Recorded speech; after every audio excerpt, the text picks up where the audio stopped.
Hillary Clinton is working directly with Russia intelligence through her cutout, Christopher Steele, to try to destroy then candidate Trump and keep on pushing against President Trump.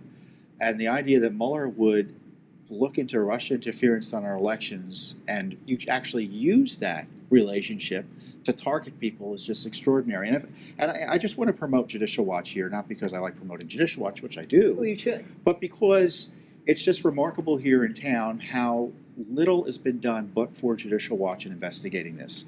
FISA warrants. We got the FISA warrant applications as a result of FOIA lawsuits. The FISA payments that you highlight, or the payments to Christopher Steele that we uncovered. The fact he was fired that we uncovered through FISA, through the FOIA cases. No FISA court hearings. Now I know they often don't have the hearings, but they had 4 warrant applications targeting then a presidential candidate and then the President of the United States, and not one of those 4 judges deemed to bring in the government for an official hearing. Because we asked for the transcripts, they finally admitted there were no hearings. State Department collaborated with Orr to get Trump. That's documents we just uncovered. Orr and his wife, Nellie Orr, a communication. Nellie gets an email from Orr. I'll delete the emails you asked me to delete. On Russia, it looks like.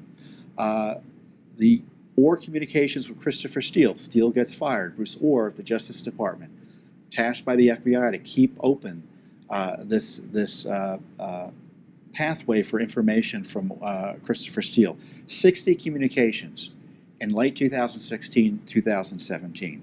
State Department pushing classified information to their friendlies in the Senate, both Republican and Democrat, who were anti-Trump. And the news out of that was, the email was, we made the deadline. What was the deadline? The inauguration of President Trump. And on top of that, we've got ongoing lawsuits about the Brennan leaks and things like that. And all of this is coming not because the media is getting this information, as I noticed, complicit. Congress has been instrumental, but not even institutionally, because I believe it's individuals in Congress more responsible, like Devin Nunes, who's taking a personal role in this, and Mark Meadows and Jim Jordan. Frankly, but for them and Trey Gowdy to a certain extent, none of this information we have in a Nunes memo and follow-up questioning of these individuals. Paul Ryan wouldn't help them. Paul Ryan was an obstructionist for a long time. They had to take individual initiative over the objections of the leadership. We should remember these are individuals who took these steps, not quote Congress. It's a remarkable failure. Forget about the media. The media is the media. But our government is failing the people in providing a check on itself. And this is where Judicial Watch comes in. Your whistleblowing, your legal work, your reporting, obviously your work at Judicial Watch and covering this.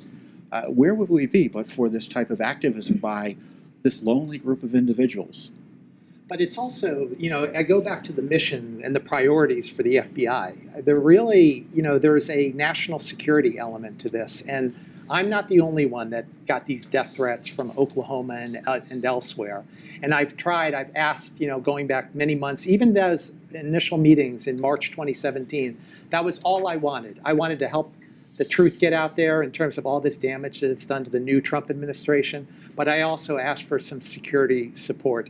And they actually did the opposite. They had these additional leaks in April of 2017 to Devlin Barrett at the Washington Post and, a lot of other follow-ups like that. So, the president's a crime victim here, Victoria. Do you agree? Oh yes. Well, he's had his civil rights violated. In the least. Yes. I'm talking about all this information that's coming out. What's going on at the U.S. Department of Justice that you can tell us about, if you know?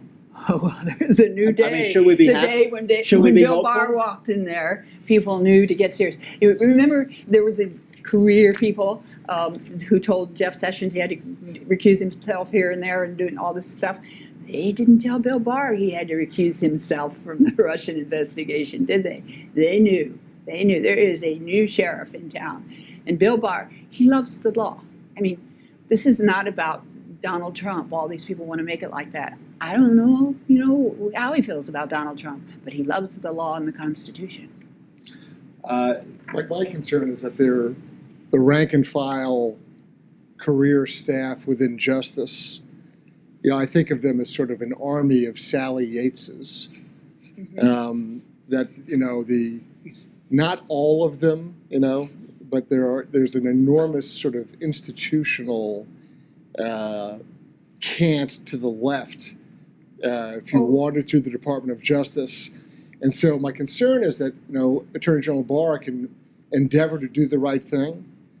But as Whittaker Chambers famously said, you don't have to actually engage in any kind of sabotage. You just make a couple of mistakes, right? And so you have people, burrow down at the third and fourth tier of the Justice Department that will have their heels dug in and resist. Meanwhile, he's got Christopher Wray at the FBI, and he's all about damage control and institutional preservation. Those are his priorities when he really needs to be cleaning house. So I'm always leery that we put a lot of faith and hope in someone like Attorney General Barr, who is indicating all the right things, but I never want to discount, the army of, functionaries beneath them that sabotage, stall, delay, It was always forget. us at the Justice Department. I was there as a Republican, and that's not the best place to be as a Republican, because I knew that all the people I was supervising. But it's just a cautionary were thing that I against worry me. about. Yeah, We no, always want the government to do the right thing, but the Judicial Watch doesn't give up. That's why we sue, because we're just not going to rely on them to do the right thing. We just have to be sure there's this backstop for accountability. Chuck, could you give us some insight, address as you see fit what you've heard, as to what's going on with Congress and impeachment and the document fights, and where do you expect that's going to lead? I don't have a lot of insight into what Democrats are up to. That they don't talk to me much. I just see what's on TV and what's reported elsewhere. I mean, I think that you see this kind of back and forth with Schiff and Nadler. They're both kind of 1 week. One will be out front calling for impeachment and contempt against Barr, and then the next one will come in the next week, and they're just ratcheting up to the point where they're going to either hold Barr in contempt for something or try to impeach President Trump. I mean, I think the fight will actually. Robert Mueller is supposed to give a press conference today about something. With no questions. A press Yeah, no conference with questions. No questions. Maybe that's a game changer. I don't know. We'll have to wait and see. But I mean, I'm keeping my eye on what Republicans are still doing. We still have this. Republicans still have Senate Judiciary Committee. Chuck Grassley is still doing a lot of work to try to get documents related to the dossier and the origins of the investigation. Devin Nunes, even though he's in the minority, he doesn't have a lot of power. He's still, sending letters, raising questions about origins of the investigation and things like that. So, I think it's, as Chris was saying, I mean, there's a lot of resistance within DOJ to produce, and probably CIA as well, to produce these documents. And, one funny thing, actually, one FBI Justice Department lawyer, Kevin Kleinsmith, he's the one who sent the Viva la Resistance text message to one of the FBI lawyers. It's mentioned in the last IG report. I mean, that kind of shows you what's. I mean, he literally used the word resistance. Yeah.